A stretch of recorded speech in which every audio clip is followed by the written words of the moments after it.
Utter devastation tonight in central Arkansas, where a series of tornadoes have leveled areas of a town. This is the damage we're seeing out of Mayflower, Arkansas tonight, where the Weather Channel is reporting mass casualties. The National Weather Service in Little Rock, Arkansas says at one point the tornado was a half-mile wide. And the severe weather system is not over yet. 2 people also dead tonight in Oklahoma after a tornado ripped through there. We have team coverage for you tonight on this developing story. Meteorologist Kyle Underwood is breaking down the very latest threats from the storms.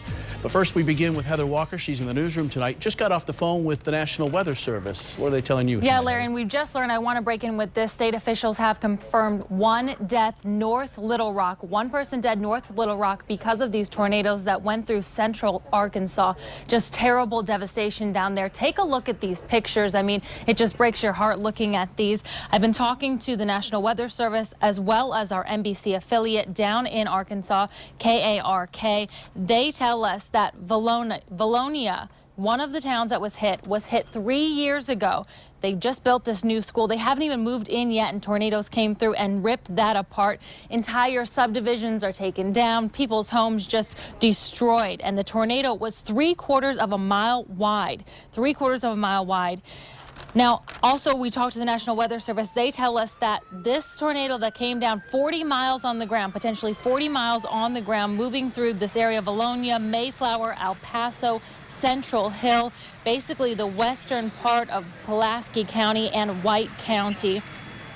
There are evacuations going on right now in Mayflower as we speak because of a gas line, our NBC affiliate tells us. They also tell us that Interstate 40 is closed between Mayflower and Conway, which is just north of north of Little Rock, Arkansas. So Interstate 40 is closed, evacuation still going on, and right now they do have tornado warnings at the moment throughout the state. Still very active there, lots of devastation.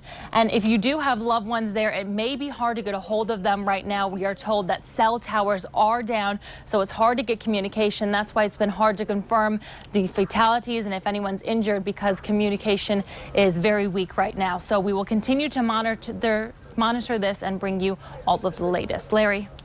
Well, this event's still going on tonight. In the next few days, also predicted to bring severe weather to a large portion of the eastern United States. And Kyle Underwood joining us now shed a little bit of light for everybody what this system is capable of doing. Well, you know, Larry, over the course of the evening, having pretty quiet weather here, I've had the luxury of spending a lot of time looking at radar and looking at reports from down there, and just the signature on radar on some of the debris balls. Those are the debris that are spun up by these tornadoes that we can see on radar and some of these pictures, initial reports. This is very reminiscent of El Reno in Oklahoma City last year. Perhaps not as populated of an area, but devastation on a scale that's almost unimaginable for some of these areas. Also, you think back to Birmingham or Joplin, the tornado that leveled a good chunk of that town. That's the strength of the tornado we may be dealing with here. Didn't hit big population centers like that, but still these Mayflower and Valonia are respectable sized cities. On Storm Track Live right now, we've got this widened out. You can see still active storms and tornado warnings even now in parts of northeastern Oklahoma. For reference, here's Little Rock hit hard by storms. Valonia and Mayflower right here just north and northeast of town. Still a high risk or moderate risk area for parts of Arkansas here with strong storms. And then you can see that threat shifts eastward tomorrow. A good chunk of Tennessee, Mississippi, Alabama. And these storms may move all the way out to the east coast through tomorrow night. So very potentially devastating system. A few showers for us locally, but we're pretty quiet even though we're on the northern end of the system. Let me show you temperatures first. We're at 47 now in Grand Rapids, close to 50 in places like Sturgis. When we look at winds, this is going to be a big story for us here over the next couple of days. We're talking about winds east 20 to 30 tomorrow morning, so very strong winds whipping up.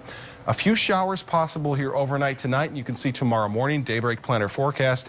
We will see some showers here as well, but we're not expecting those strong thunderstorms, even though we're being impacted by the same system. That severe weather stays to our south.